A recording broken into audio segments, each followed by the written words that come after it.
सीधे चलेंगे मेरठ, जहां सीएम योगी आदित्यनाथ छात्रों को टैबलेट वितरण कर रहे हैं। और इसी के साथ मुख्यमंत्री अभ्युदय योजना के अंतर्गत सुश्री मीनाक्षी राठी, जोरदार तालियां मीनाक्षी राठी के लिए। She has been selected for UPSC main exam. इन्होंने यूपीएससी का मुख्य परीक्षा उत्तीर्ण की है और ये बहुत बड़ी उपलब्धि है मुख्यमंत्री अभ्युदय योजना के अंतर्गत सुश्री मीनाक्षी राठी। इसी श्रृंखला में स्मार्टफोन प्राप्त करने वाले लाभार्थियों की सूची के अंतर्गत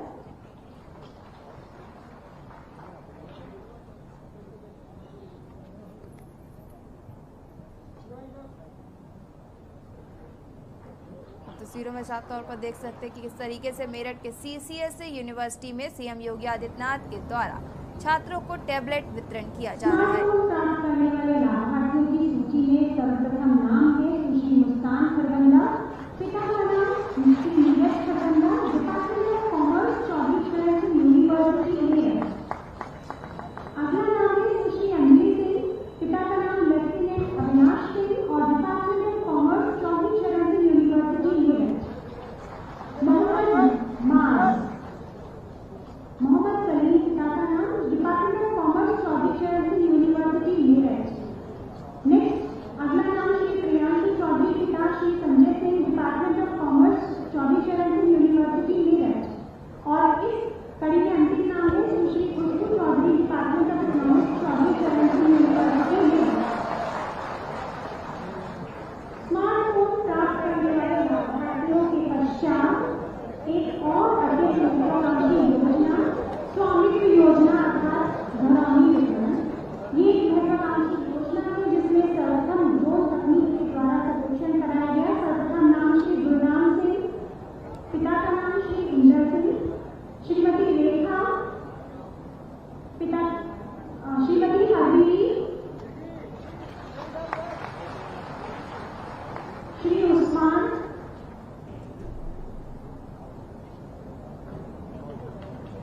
श्री उस्मान जी। ये थे हमारे वो लाभार्थी जिनको चयन किया गया था टैबलेट, स्मार्टफोन और घरौनी वितरण के लिए।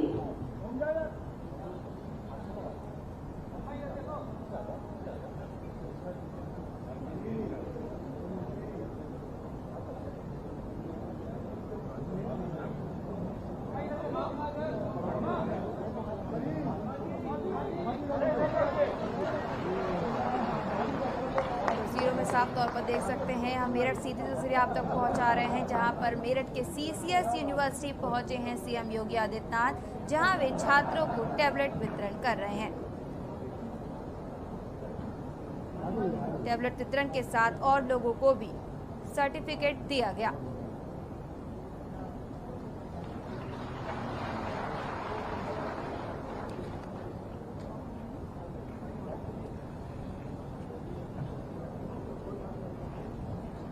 माननीय मुख्यमंत्री जी द्वारा चलाई जाने वाली अभ्युदय योजना निसंदेह एक मील का पत्थर साबित होगी हमारी युवा पीढ़ी के लिए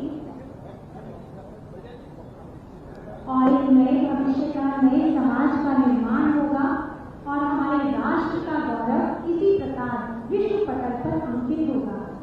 देश की समृद्धशाली संस्कृति को और गरिमामय और सुसज्जित करने में हम सभी नेतृत्वकर्ताओं का योगदान है। एक ऐसे ही विलक्षण और अनुपम व्यक्तित्व वाले माननीय मुख्यमंत्री जी को मैं मंच पर आमंत्रित करती हूँ अपने उद्बोधन के लिए।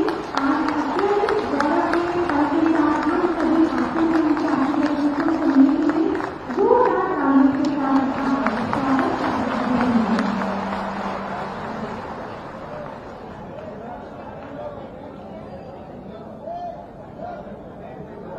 आज के इस समारोह के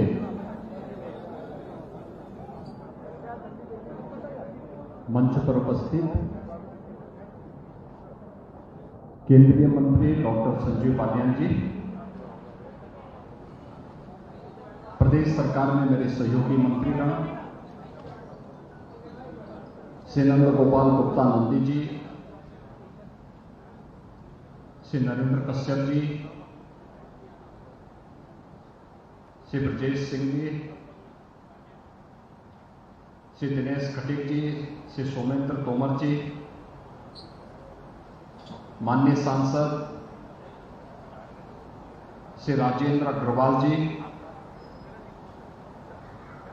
माननीय सांसद श्री विजयपाल सिंह तोमर जी, माननीय सांसद डॉक्टर लक्ष्मीकांत वाजपेयी जी, आज के इस कार्यक्रम में उपस्थित हमारे सभी माननीय जनप्रतिनिधिगण, चौधरी चरण सिंह विश्वविद्यालय मेरठ की कुलपति प्रोफेसर संगीता शुक्ल जी, हमारे प्रशासन के सभी अधिकारीगण, आज के इस समारोह में उपस्थित प्रधानमंत्री स्वामित्व योजना के सभी लाभार्थीगण, स्वामी विवेकानंद सशक्तिकरण अभियान और अभ्युदय मुख्यमंत्री अभ्युदय योजना के सभी यहां पर उपस्थित लाभार्थीगण और उपस्थित सभी भाइयों बहनों, ये मेरा सौभाग्य है कि आज मुझे भारत के इतिहास की आधारभूमि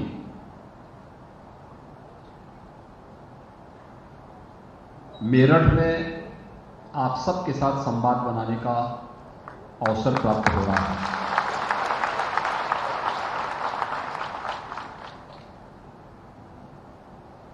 मेरठ, इसकी अपनी पौराणिक और ऐतिहासिक पहचान है।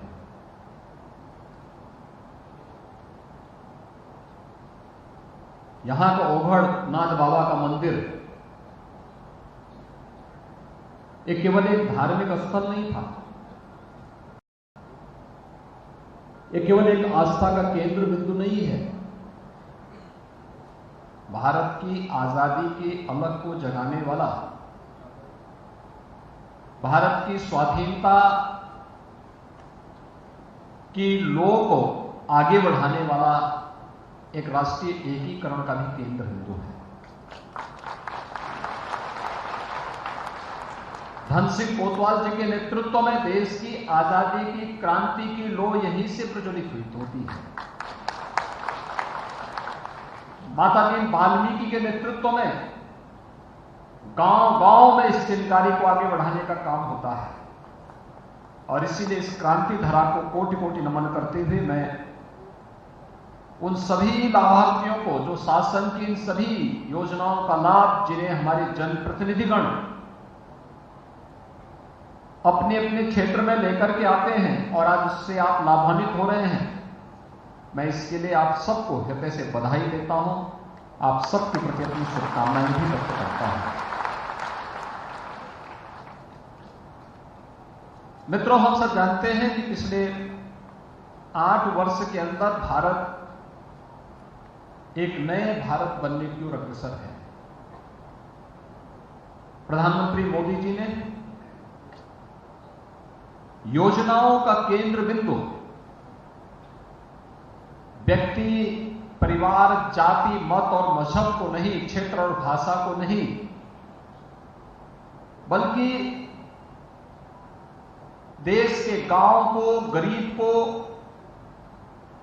युवा को, महिलाओं को और समाज के प्रत्येक तबके को बिना भेदभाव के शासन की योजनाओं का लाभ मिल सके, इसके लिए जो संकल्प आज से 8 वर्ष पहले लिया था, आज उसके चमत्कारिक परिणाम देखने को प्राप्त होते हैं।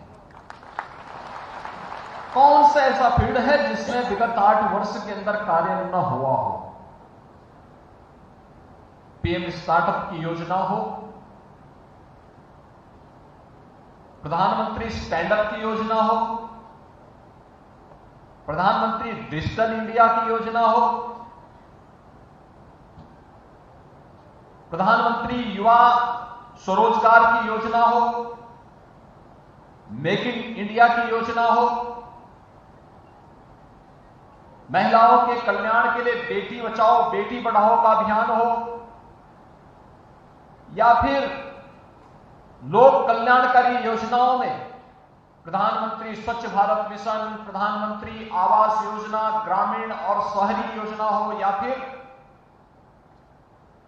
महिलाओं के कल्याण के लिए प्रधानमंत्री उज्ज्वला योजना, मातृ वंदना योजना, जननी सुरक्षा योजना, श्रमिकों के लिए या फिर समाज के प्रत्येक तबके के लिए हो, या हमारे अन्नदाता किसानों के लिए प्रधानमंत्री किसान सम्मान निधि और प्रधानमंत्री फसल बीमा योजना जैसी अभिनव योजनाएं आजाद भारत ने पहली बार शासन की योजनाओं को डीबीटी के माध्यम से अपने खाते तक पहुंचते हुए देखा है। यह चमत्कार जो आज हुआ है,